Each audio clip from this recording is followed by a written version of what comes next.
کفر پر موت عطا فرمائی، اس کے ساتھ اللہ نے خفیہ تدبیر فرمائی۔ مجھے بتاؤ مذہب اسلام کے مقابلے میں جو مذہب بہترین مذہب ہے، ابھی آپ علامہ طاہر صاحب سے قرآن اور حدیث کی روشنی میں مدلل اسلام کے حوالے سے سماعت کر رہے تھے، اسلام سے بہترین کسی مذہب کا نظام ہو ہی نہیں سکتا، اس لیے کہ نظام اسلام اللہ نے بہترین مذہب کا بہترین نظام کائنات کی بہترین شخصیت کے ہاتھوں سے ہمیں عطا فرمایا، اس نبی کے ہاتھوں سے عطا فرمایا جس کے امتی ہونے کے لیے کم و بیش 12 انبیاء کرام نے دعا کی، اللہ ہمیں محمد عربی کا امتی بنا دے۔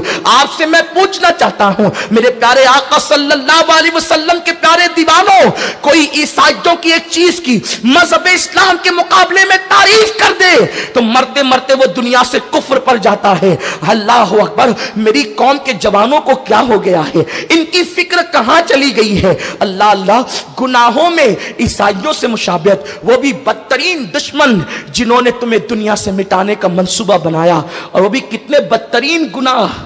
کسی مغربی مفکر نے، عیسائی نے صلیبی جنگ کے بعد کہا تھا کہ مسلمانوں سے میدان میں جنگ نہیں کرنا، تم ان سے جیت نہیں سکتے، ہزاروں تلواریں اور اوزار ان کو جتنا نقصان نہیں پہنچا سکتے، اس سے زیادہ نقصان ان کو شراب اور شباب پہنچا سکتی ہے۔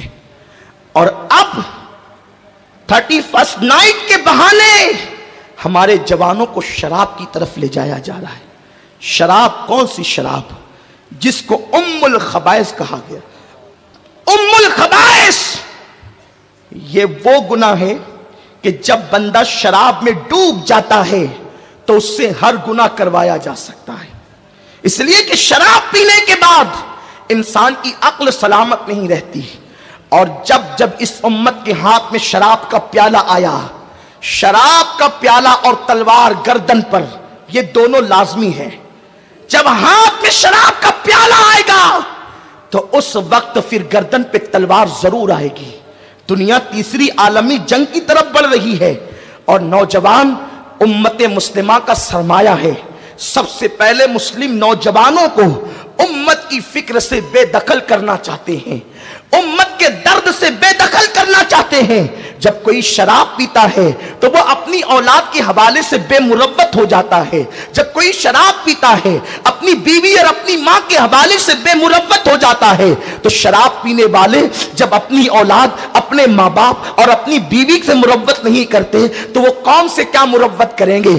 جس قوم کے جوان ہاتھوں میں شراب کے پیالے لیتے ہیں، پھر اس قوم کی گردن پہ تلوار آتی ہے، اس قوم کو صفحہ ہستی سے مٹا دیا جاتا ہے۔ کیا تم کو نہیں پتا میرے پیارے آقا صلی اللہ علیہ وسلم کے پیارے دیوانوں، بغداد عروس البلاد کہلاتا تھا۔ اللہ اکبر، ملک شام، ملک یمن، بیت المقدس، اس ساری سرزمینوں پر اسلام کا پرچم لہرا رہا تھا، اور وہ دور کون سا تھا؟ 6 صدی ہجری کے بعد کا دور تھا۔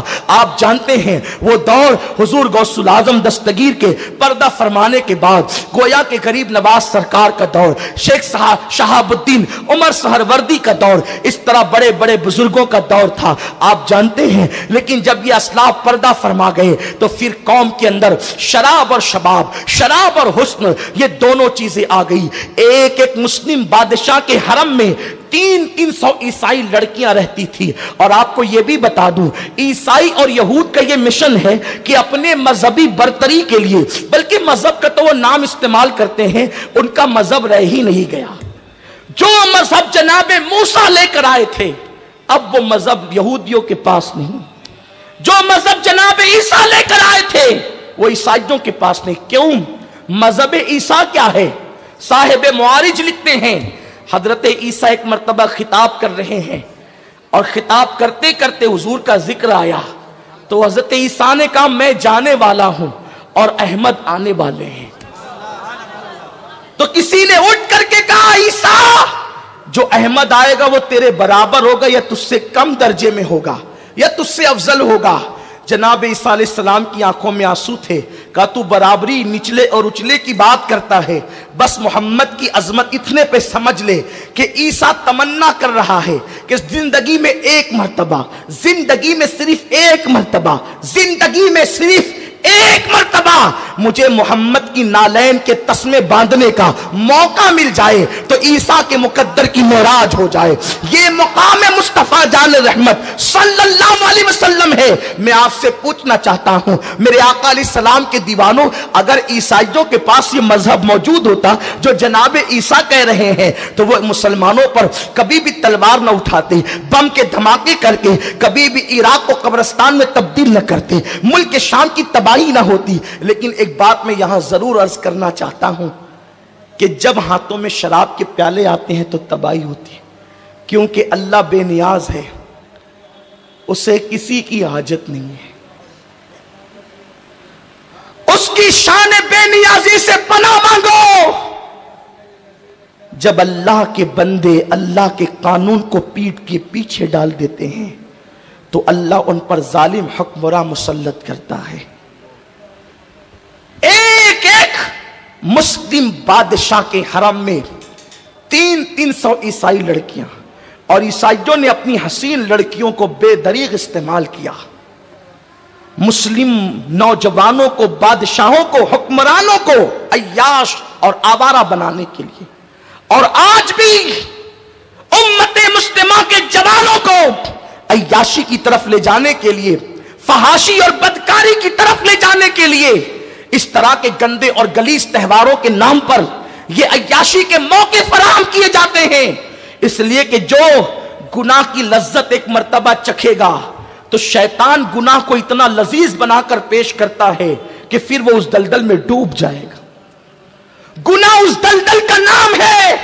ایک قدم تم بڑھاؤ گے، دوسرا قدم خود بڑھے گا. تو لوگ اچھی طرح جانتے ہیں کہ ایک مرتبہ شراب پلائیں گے سال کی پہلی شب میں، پھر زندگی بھر پلانے کی ضرورت نہیں پڑے گی. ایک مرتبہ زنا کی طرف لے جائیں گے، دوسری طرف زنا کی طرف لے جانے کی دوسری بار ضرورت نہیں پڑے گی. تو کیا ہوا؟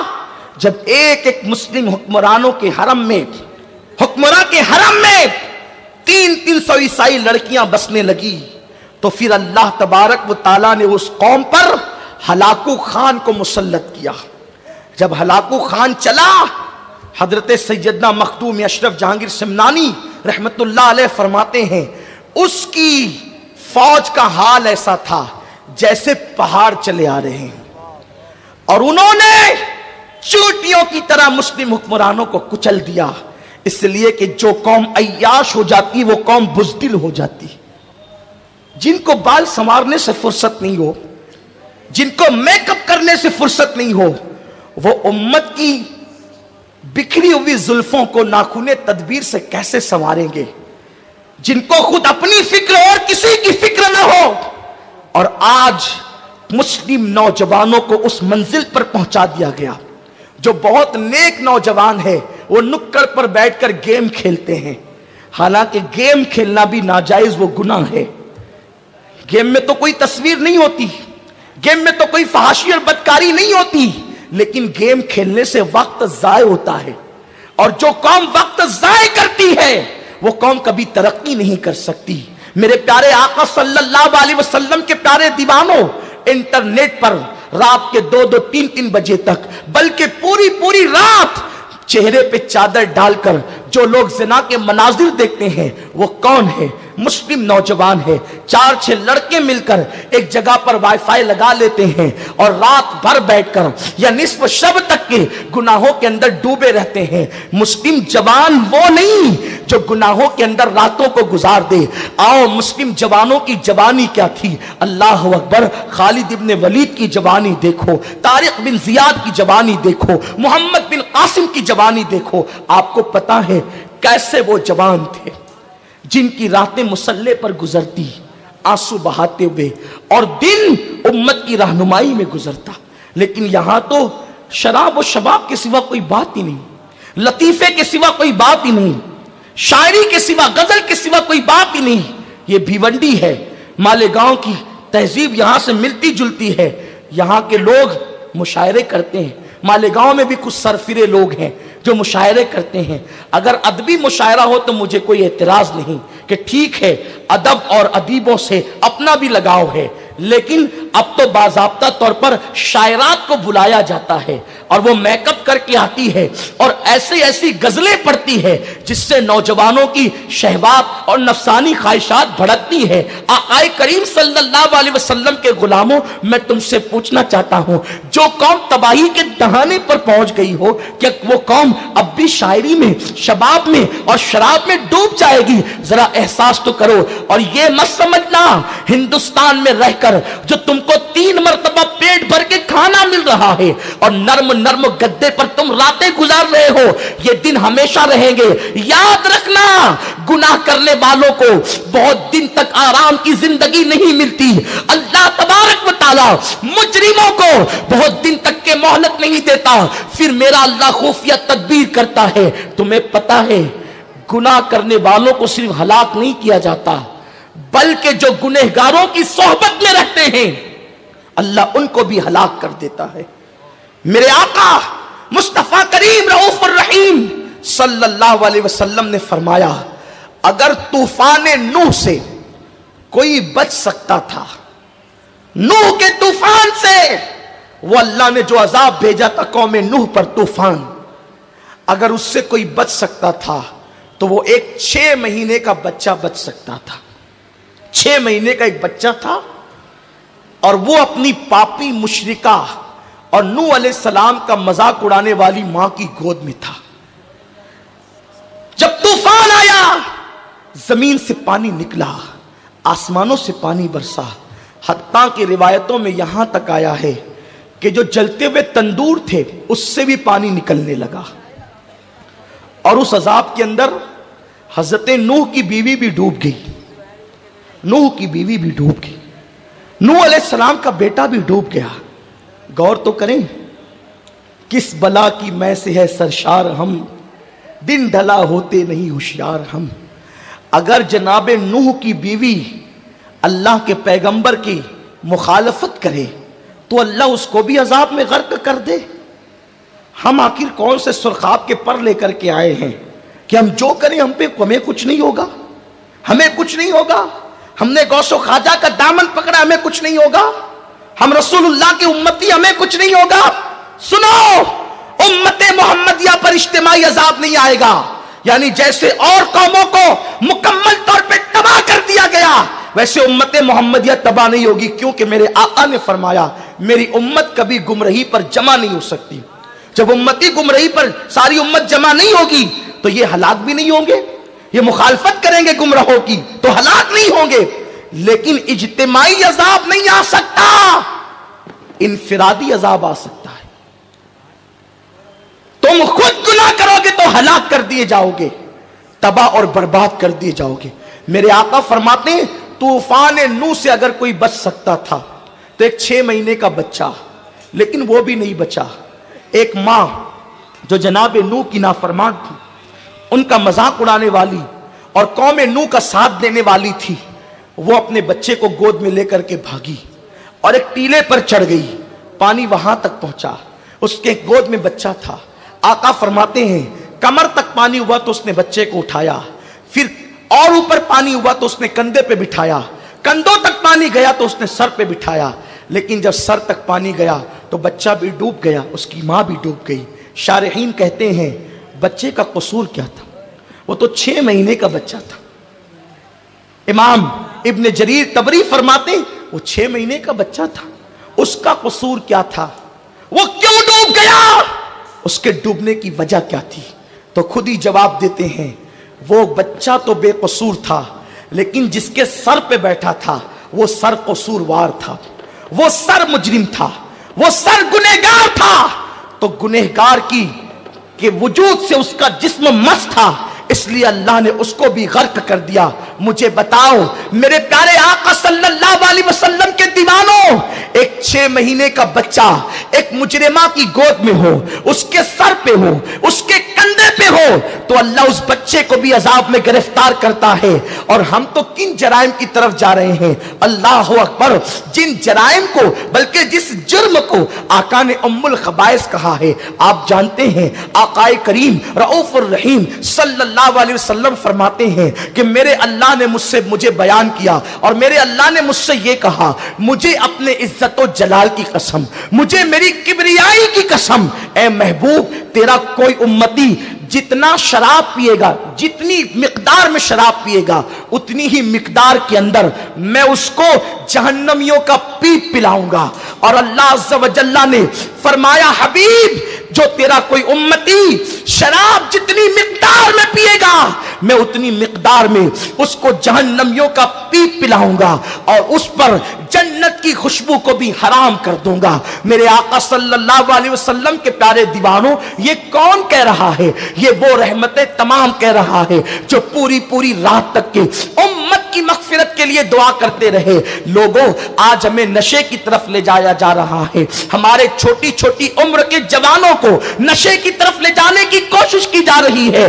یاد رکھو حضرت سیدنا عثمان غنی، عثمان ذو النورین رضی اللہ تعالیٰ عنہ ارشاد فرماتے ہیں، ایک نوجوان ایک عورت کے ہاتھ لگ گیا، اور جب اس کے ہاتھ لگا تو اس عورت نے اس جوان کو پکڑ لیا، اور پکڑنے کے بعد اس کو کہا دیکھو یا تو تم میرے بت کو سجدہ کرو، یا تو تم میرے بچے کو قتل کرو، یا پھر تم شراب پیو۔ حضرت عثمان ذو النورین کہتے ہیں وہ جوان نے سوچا بت کو سجدہ کرنے سے مشرک ہو جاؤں گا، ایمان چلا جائے گا، اور فرماتے ہیں حضرت عثمان غنی اس جوان نے سوچا بچے کا ناحق قتل کروں گا تو یہ قتل بھی جنت سے محروم کر دے گا، سب سے چھوٹی چیز شراب ہے، چلو شراب کے چند گھوٹ پینے سے جاتا کیا ہے۔ اس جوان نے شراب کا ایک پیالہ پیا اور دوسرے کا مطالبہ کیا، دوسرا پیا تو تیسرے کا مطالبہ کیا، حتیٰ کہ شراب کے نشے میں بد مست ہو گیا، اور جب وہ شراب کے نشے میں ڈوب گیا تو اس وقت اس عورت نے اللہ اکبر اس سے اپنے آپ سے زنا بھی کروایا، بچے کا قتل بھی کروایا، اور اپنے بت کو سجدہ بھی کروایا۔ میرے آقا صلی اللہ علیہ وسلم کے دیوانوں، میں آپ سے پوچھنا چاہتا ہوں، یہ شراب ام الخبائث ہے، یہ تباہی اور بربادی کے دہانے پر لے جانے کی چیز ہے۔ نشہ اللہ اکبر ہمارے جوانوں کو تباہی کے دہانے پر پہنچا رہا ہے۔ آئیے اپنے آقا کریم کی امت کو گناہ سے بچانے کے لیے آج ہم عہد کریں، حالانکہ یہ نیا سال ہمارا نیا سال نہیں ہے، شریعت عیسوی منسوخ ہو چکی ہے، لیکن اگر عرف میں پہچان کے لیے کوئی اس کو نیا سال کہتا ہے تو ٹھیک ہے، کوئی بات نہیں۔ اگر یہ نیا سال لوگوں کے درمیان شروع ہو رہا ہے تو ہم عہد کریں یا رسول اللہ ہم آپ کے ساتھ تجدید وفا کرتے ہیں، عہد وفا کرتے ہیں، اور جو عہد وفا کیا تھا اس کی تجدید کرتے ہیں۔ یا رسول اللہ نہ ہم خود گناہ کریں گے، نہ آپ کے کسی امتی کو گناہ کرنے دیں گے۔ میرے آقا ارشاد فرماتے ہیں جو کسی میرے امتی کو گناہ سے بچا لیتا ہے گویا وہ اسلام کو نئی زندگی عطا کرتا ہے۔ اللہ اکبر۔ اور نشے میں نوجوان اتنے ڈوبتے جا رہے ہیں کہ اللہ اکبر مسلم آبادی کے اندر نشہ آور چیزیں فروخت کی جا رہی ہے، منصوبہ بند طریقے سے مسلم نوجوانوں کو نشے کا عادی بنایا جا رہا ہے۔ میں والدین سے کہوں گا بالخصوص کالجوں کے اندر جاسوس چھوڑے جا رہے ہیں، یونیورسٹیوں میں جاسوس چھوڑے جا رہے ہیں کہ مسلمانوں کا کون سا بچہ ہے جو پڑھ لکھ کر کے ترقی کر سکتا ہے، بلندی پر جا سکتا ہے، اور وہ اللہ اکبر قوم کی قسمت کے ستارے کو اللہ اکبر اوج سریا تک جو ہے وہ لے جانے کی کوشش کر سکتا ہے۔ ایسے نوجوانوں کو دو چیزوں میں ملوث کیا جا رہا ہے، ملک کی دہشت گرد اور فرقہ پرست تنظیمیں ان نوجوانوں کے درمیان لڑکے بھی بھیجتے ہیں اور لڑکیاں بھی بھیجتی ہیں۔ خاص طور پر میرے جو نوجوان یونیورسٹی اور کالج میں پہنچ کر سوچتے ہیں کہ ہم نے کالج اور یونیورسٹی میں پہنچ گئے تو اب ہم گویا کہ کوئی تیسری مخلوق ہو گئے ہیں، ہمیں ان لوگوں سے کیا لینا، یہ لوم چلانے والے بیکورڈ ہیں، یہ اللہ اکبر گھریلو کام کاج کرنے والے معاذ اللہ ذلیل اور رسوا لوگ ہیں، اور وہ اپنی آپ کو بہت ہائی کوالٹی کے لوگ سمجھتے ہیں۔ یاد رکھنا کسی مسلمان کو حقیر نہ سمجھنا، جس کو اللہ نے امت محمدیہ میں پیدا کیا یہ اس کی سب سے بڑی فضیلت ہے، جس کو قرآن میں اللہ نے یا ایھا الذین آمنوا کا خطاب عطا فرمایا۔ ان سے بڑھ کر کے وی آئی پی کون ہوگا؟ ان سے بڑھ کر عظمت والا کون ہوگا؟ ان سے بڑھ کر بزرگی والا کون ہوگا؟ میرے آقا صلی اللہ علیہ وسلم کے دیوانوں، تو میری قوم کے کچھ نوجوان اپنے آپ کو روشن خیال تصور کرتے ہیں۔ یہ روشن خیالی نہیں، یہ فکر کی تاریکی ہے، یہ فکر کا بودا پن ہے۔ مسلم مذہبی جوانوں سے دوستیاں توڑ کر مشرک جوانوں سے دوستیاں جوڑتے ہیں، ان کی طرح کھائیں گے، ان کی طرح رہیں گے، محلے میں آدھی آدھی چڈی پہن کر گھومنے میں فخر محسوس کرتے۔ او بدبختو، اللہ کے حبیب صلی اللہ تعالی علیہ وسلم نے ارشاد فرمایا کہ جب جب کافر، جو تم دوست بناتے ہو نا کافروں کو دوست مت بناؤ۔ جب جب تمہیں اچھائی پہنچے گی تو کافر کو برا لگے گا، جب تمہیں خوشی ہوگی تو اس کو غم ہوگا، اور جب تمہیں غم ہوگا اسے خوشی ہوگی۔ کافر کبھی مومن کا دوست نہیں ہو سکتا۔ اللہ پاک قرآن میں فرماتا ہے وَلَن تَرْضَىٰ عَنْكَ الْيَهُودَ وَلَا النَّصَارَىٰ حَتَّىٰ تَتَّبِعَ مِلَّتَهُمْ۔ یہودی اور نصرانی تم سے کبھی یہ کفر کی دنیا خوش نہیں ہو سکتی جب تک کہ تم خود ان کا مذہب اختیار نہ کر لو۔ تم ان سے دوستی کر کے یہ سوچتے ہو ہم روشن خیال ہیں، یہ خیالات کی تاریکی ہے، تاریکی۔ اللہ رب العزت نے کافروں کی محبت اور مودت سے منع فرمایا۔ ضرورت کے مطابق جیسے کام کے لیے کسی سے سامنا پڑتا ہے بس اتنا، ان کو دوست مت بناؤ۔ دوست تو کہتے ہیں جس سے محبت کی جائے، جس سے پیار کیا جائے، اور جب دوستی ہوتی ہے تو پھر ان کے تہواروں میں بھی جاتے ہو۔ مشرکین کے تہواروں میں مسلم نوجوان جاتے ہیں اور اپنے ہاتھوں کے اندر گنڈے بندواتے ہیں، میں اس کا نام نہیں لوں گا، آپ کو پتا ہے۔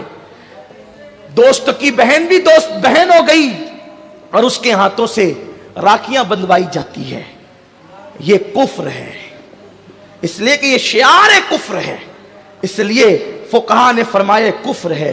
حضرت مجدد الفسانی شیخ احمد سرہندی رحمت اللہ علیہ فرماتے ہیں جو مشرکین کے تہوار میں جائز سمجھ کر شرکت کرے یہ بھی کفر ہے۔ امام اہل سنت اعلی حضرت نے یہاں تک لکھا کہ جن دنوں مشرکین تہوار کے موقع پہ مٹھائی خریدتے ہیں، ان کی مشابہت اختیار کرنے کے لیے اس تہوار کے موقع پہ جو مٹھائی خریدے گا یہ بھی کفر ہے۔ ایمان اور کفر میں اتنا باریک اور کمزور رشتہ ہے، جیسے آٹے سے بال نکل جاتا ہے خبر نہیں ہوتی، ویسے دلوں سے ایمان نکل جاتا ہے۔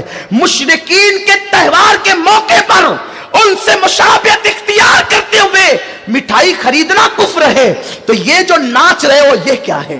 یہ جو میوزک بجا رہے ہو یہ کیا ہے؟ یہ جو شراب کی محفلیں سجا رہے ہو یہ کیا ہے؟ یہ جو پٹاخے پھوڑ رہے ہو یہ کیا ہے؟ ارے جو مذہب مصطفیٰ جان رحمت کی میلاد کے موقع پر پٹاخے پھوڑنے کی اجازت نہیں دیتا، وہ 31 نائٹ کو پٹاخے پھوڑنے کی اجازت کیسے دے سکتا ہے؟ جو مذہب مصطفیٰ جان رحمت کی ولادت کی خوشی کے موقع پر، حضور کی ولادت کا ذکر اس لیے کر رہا ہوں کہ مسلمانوں کا سب سے بڑا تہوار، عید سے بھی بڑا، بقرعید سے بھی بڑا، لیلۃ القدر سے بھی بڑا اگر کوئی تہوار ہے تو میلاد مصطفیٰ ہے، کیونکہ یہ میلاد النبی کی شب 1000 شبائے قدر سے افضل ہے، ایک نہیں 1000 شبائے قدر سے افضل ہے۔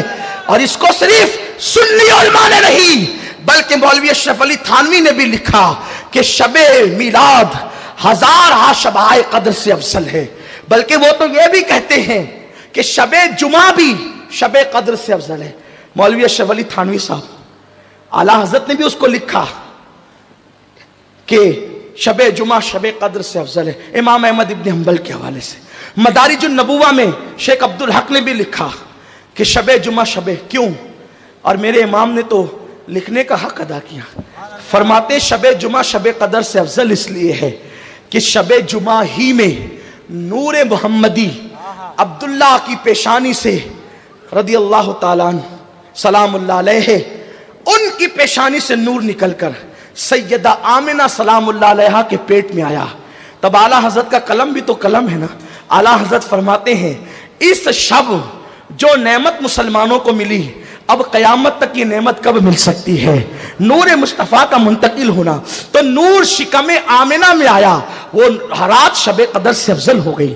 اور جس دن وہ نور زمین پہ قدم رنجا ہوا, وہ دن ساری عیدوں سے بڑھ کر عیدوں کی عید ہو گیا. لوگ کہتے ہیں قرآن کے اندر عید میلاد کا ذکر کہا ہے. میں نے کہا پڑھ سورہ والضحیٰ. اللہ فرماتا ہے والضحیٰ واللیل اذا سجا. اٹھا کر دیکھ تفسیر عزیزی, اسماعیل دہلوی کا چچا لکھ رہا ہے جو ہمارا آقا ہے. شاہ عبد العزیز لکھتے ہیں کیونکہ امام اہل سنت نے لکھا کہ قرآن کی ایک آیت کی 70,000 تفسیر ہے. تو والضحیٰ واللیل اذا سجا کا مطلب شاہ عبد العزیز یوں کہتے ہیں, والضحیٰ کا مطلب یہ ہے حبیب جس صبح کو تو پیدا ہوا تیرے میلاد کی صبح کی قسم, اور جب تو معراج پر گیا تو تیرے جانے کی قسم. گویا کہ والضحیٰ واللیل بتا رہی ہے کہ تو آیا تو اس کی بھی قسم, تو گیا تو اس کی بھی قسم. نعرہ تکبیر, نعرہ رسالت, مسلک اعلی حضرت. لوگ کہتے ہیں میلاد قرآن میں کہہ رہے جس کی قرآن میں اللہ قسم یاد کرے وہ میلاد کا دن ہے. عید الفطر کی قسم یاد نہیں کی, عید میلاد کی قسم قرآن میں اللہ یاد کر رہا ہے. اور اس کی تفسیر اعلیٰ حضرت نے یہ نہیں لکھی, شاہ عبد العزیز نے لکھی. جس گھر سے وابیت کا چوہا نکلا اسی گھر سے ایمان کا نور بھی اس طرح پھوٹ رہا ہے کہ اللہ کے حبیب علیہ السلام کی عظمت کے ڈنکے وہ خاندان کے لوگ بجاتے ہوئے نظر آ رہے ہیں. تو عرض یہ کر رہا تھا, میلاد کا ذکر اس لیے کر رہا ہوں کہ یہ عیدوں کی عید ہے, یہ عیدوں کی. بلکہ آپ کو کہوں لوگ 31 کو آمد عیسیٰ مناتے ہیں. اگر جناب عیسیٰ کی آمد ہو انشاءاللہ تو لوگ دیکھیں گے وہ بھی وہ دن منائیں گے جو دن ہم سنی میلاد کا مناتے ہیں, کیونکہ وہ دن بھی عیسیٰ کی عید کا دن ہے, موسیٰ کی عید کا دن ہے. یہاں ایک بات بھی عرض کروں, میں اپنی گفتگو کو آگے بڑھاؤں گا اور شارٹ کر کے ختم بھی کروں گا, لیکن بات آگے کیونکہ میلاد کا مہینہ گیا اور میرے آقا سرکار قادریت غوث العظم کا مہینہ آیا, تو بتانا چاہتا ہوں آپ کو میلاد پہ بہتوں کو بخار آتا ہے, بہت سی مینکیوں کو زکام ہوتا ہے کہ یہ میلاد کہاں سے لائے ہو, کہاں سے لائے ہو. ہم کہتے ہیں سن, 1.25 لاکھ انبیاء کبھی ایک عید پر متفق نہیں ہوئے, 1.25 لاکھ انبیاء کبھی ایک عید پر متفق نہیں ہوئے. عیسیٰ کی عید نزول دسترخوان, موسیٰ کی عید فرعونیوں سے نجات, یوسف کی عید قید خانے سے نکلنا اور مصر کے تخت پر بیٹھنا, یونس کی عید مچھلی کے پیٹ سے نکلنا. علیہ الصلوۃ والسلام سب کی عیدیں الگ الگ تھی, لیکن اگر سارے انبیاء کسی عید پر جمع ہوتے ہیں تو وہ عید میلاد النبی ہے. بڑی ذمہ داری سے عرض کروں کیونکہ یہ ان کی بھی عید ہے. ان کی عید کیسے ہے؟ عید کہتے ہیں خوشی کے دن کو, اور وہ خوشی کا دن جو لوٹ کر آئے. جو خوشی کا دن, شادی عید نہیں ہو سکتی کیونکہ وہ کبھی خوشی کا دن لوٹ کر نہیں آتا. ایک بار دولہا بنا پھر دوبارہ نہیں بن سکتا, ہے نا, یہی ہوتا ہے. اور دوبارہ بنا تو وہ خوشی نہیں ہوتی, پھر بڑے ہنگامے بھی ہوتے ہیں, ہے نا یہی بات. تو اس لیے شادی کو عید نہیں کہتے, اس کو شادی کو شادی کہتے ہیں, ہے یہی بات. اسی طرح بیماری سے شفا مل جائے وہ عید نہیں ہوتی, خوشی کا دن ہو سکتا ہے. کیوں؟ وہ لوٹ کر نہیں آتا, پھر یہی تو ہے. پر جس دن شفا ملی اس دن کو ہم بھول بھی جاتے ہیں.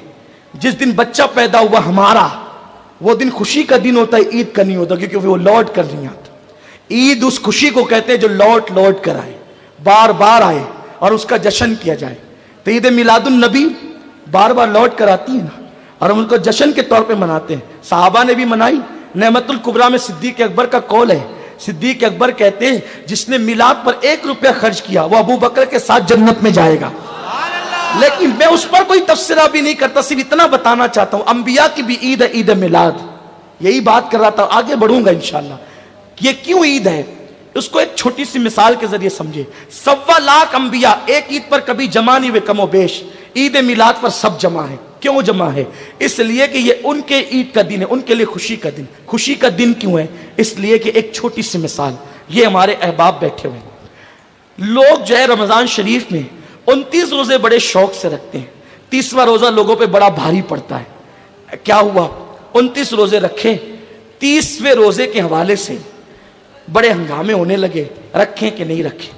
ایسے میں یہ یہاں پر علامہ مفتی طاہر صاحب ہیں, ذمہ دار اور بھی علماء ہوں گے, جو چاند کے معاملے میں جو ہے وہ فیصلے کرتے ہوں گے. ہمارے وقار بھائی آئے. وقار بھائی نے کہا مفتی صاحب عید کی تیاری نہیں کرنا ہے؟ کل عید نہیں پڑھانا آپ نے؟ کہا پڑھانا تو ہے لیکن کل نہیں, کیونکہ چاند ہوگا تو عید ہوگی نا. وقار بھائی نے کہا نہیں چاند ہو گیا. کہا کیا, کیسے چاند ہو گیا؟ کہا ہمارے پورے محلے میں بچے چلا رہے چاند ہو گیا, اور پورے بھیونڈی کے مارکیٹ بھر گئے چاند ہو گیا, اٹھیے عید منائیے. مفتی صاحب نے کہا وقار بھائی آپ اتنے ذمہ دار آدمی ہیں, ایسی بات نہیں کرو, آپ نے چاند دیکھا؟ وقار بھائی نے کہا میں نے نہیں دیکھا, مجھے شکیل بھائی نے کہا کہ چاند ہو گیا. مفتی صاحب نے کہا بیٹھو وقار بھائی, شکیل بھائی کو بلاؤ. شکیل بھائی آئے. ارے کیوں اس طرح بیٹھے ہو مایوس مایوس, کل عید ہے, اٹھو جشن کرو, مسجد کا لائٹ جلا دو اور اعلان کر دو کہ کل عید ہے. شکیل بھائی چاند ہوگا تو اعلان ہوگا نا. ارے ہو گیا چاند. کیسے ہو گیا؟ وہ بچے چلا رہے ہیں, سب طرف جشن کا سما ہے. ایسے چاند نہیں ہوتا, کروڑوں جشن ہو جائے تو. تم نے چاند دیکھا؟ وقار بھائی کہتے ہیں آپ نے؟ ہاں میں نے وقار بھائی کو تو کہا لیکن میں نے چاند نہیں دیکھا. چاند جو ہے نا وہ ہمارے افتخار بھائی نے دیکھا ہے, کیونکہ انہوں نے مجھے بتایا. بولا افتخار کو. افتخار بھائی آئے, آ کر کے وہ بھی تھپی میں جمع ہو گئے کہ, اور وہ بھی کہتے ہیں کہ نہیں پورا محلہ چیخ رہ گئے بھی نگر میں دھوم مچی ہے چاند کی. تو نے دیکھا گا؟ نہیں میں نے نہیں دیکھا. ایسے میں ہمارے ذمہ دار ساتھی روہب رضا صاحب آئے.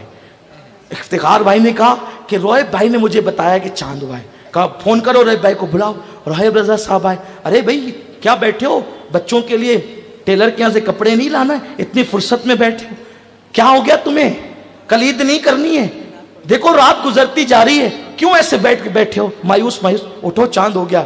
اور روہب بھائی ایسے چاند تھوڑی ہوتا ہے, آپ نے چاند دیکھا؟ روہب بھائی نے کہا ہاں میں نے چاند دیکھا.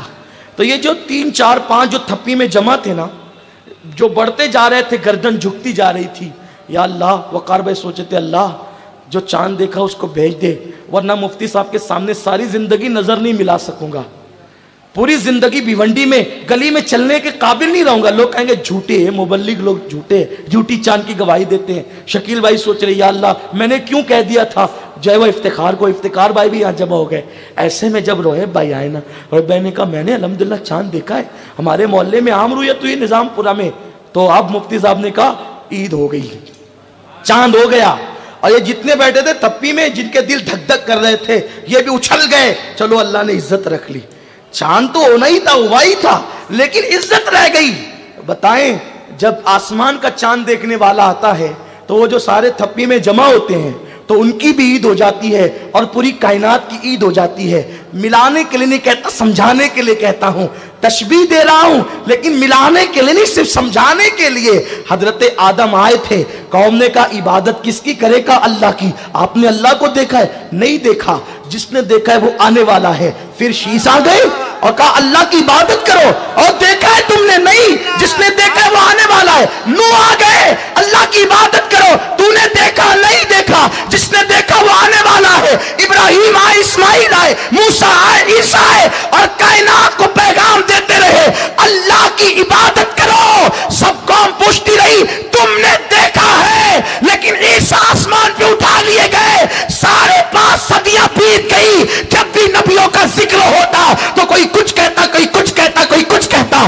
انبیاء قطار میں تھے اور عرض کرتے تھے مولا ہم نے کوئی جھوٹ تو نہیں کہا, کسی کے کہنے پر تیرے ہونے کی گواہی دی. اور اس وقت مصطفیٰ کریم مکے میں آئے تو اس وقت لوگوں کو کہا اللہ کی عبادت کرو, تو لوگوں نے کہا 1.25 لاکھ نے یہی کہا تھا اللہ کو تو نے دیکھا بھی ہے؟ حضور فرماتے ہاں میں دیکھ کر کے آ رہا ہوں, اس لیے تو گواہی دے. اللہ, نعرہ تکبیر, نعرہ رسالت. ارے آسمان کا چاند دیکھنے والا آتا ہے تو کونین کی عید ہو جاتی ہے. جو خدا کو دیکھ کر کے آئے پھر اس دن کونین کی عید کیوں نہیں ہو سکتی؟ اسی لیے تو مفتی احمد یار خنیمی کہتے ہیں دلوں کے گلشن مہک رہے ہیں, یہ کیف کیوں آ جا رہے ہیں؟ کچھ ایسا محسوس ہو رہا ہے حضور تشریف لا رہے ہیں. نثار تیری چہل پہل پر ہزاروں عید ربیع الاول سوائے ابلیس کے جہاں میں سبھی تو خوشیاں منا رہے ہیں. تو میلاد النبی پر اتنی بڑی خوشی پر جب ہم شراب نہیں پیتے تو 31 پہ شراب کیوں؟ ہمارا مذہب ہمیں میلاد مصطفیٰ پہ شراب پینے کی کتنی خوشی کا دن ہے. ہمارے یہاں خوشی اور غم کا کی ایک حد ہے. والحافظون لحدود اللہ، اللہ کی حدوں کی حفاظت کرو. وبشر المومنین کرو گے تو اللہ تمہیں بشارت دیتا ہے. میرے آقا علیہ السلام کے دیوانوں، تو جاتے جاتے ایک بات بس آپ کو عرض کروں، شراب سے بچو. شراب تباہی کے دہانے پر لے جائے گی.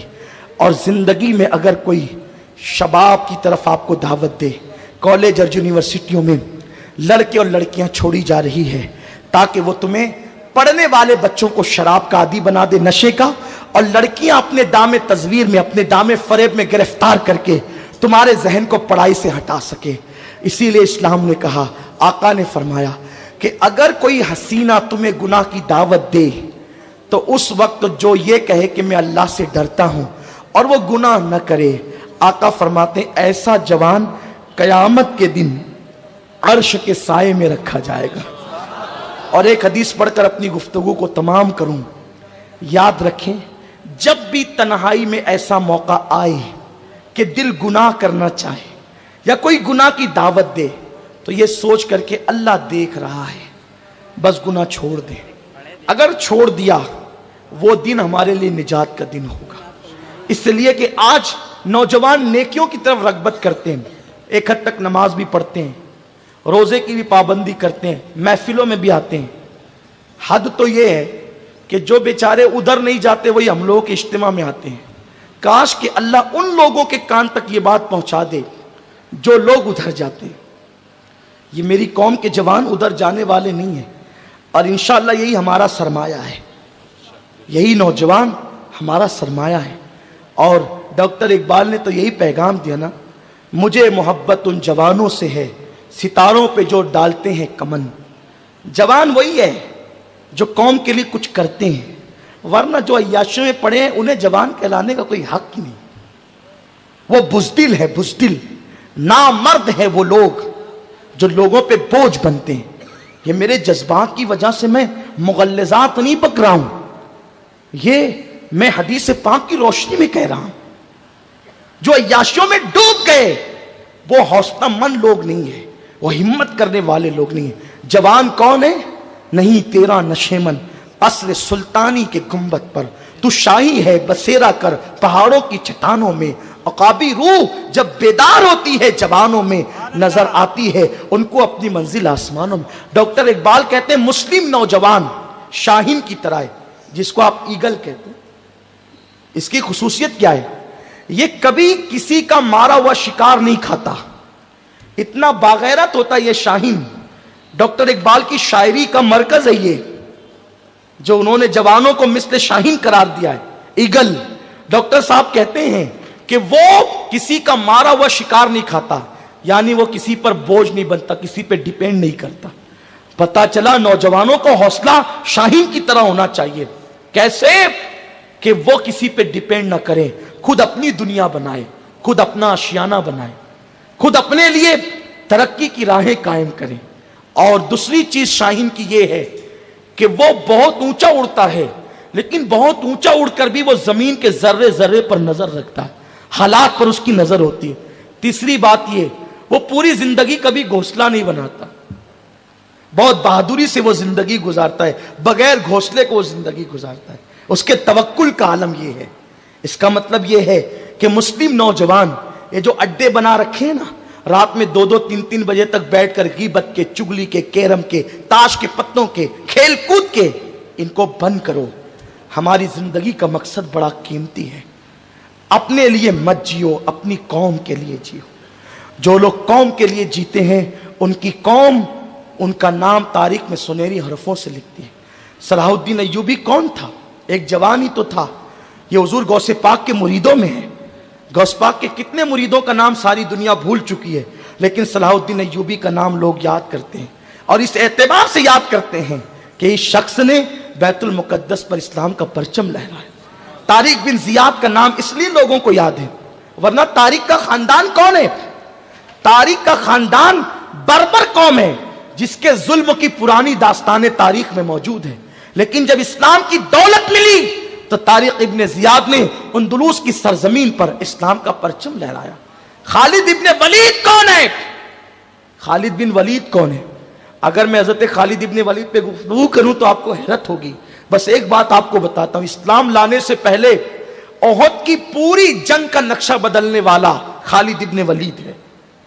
پلٹ کر کے حملہ کیا اور گویا کہ صحابہ کی فتح کو شکست میں تبدیل کر دیا اس شخص نے.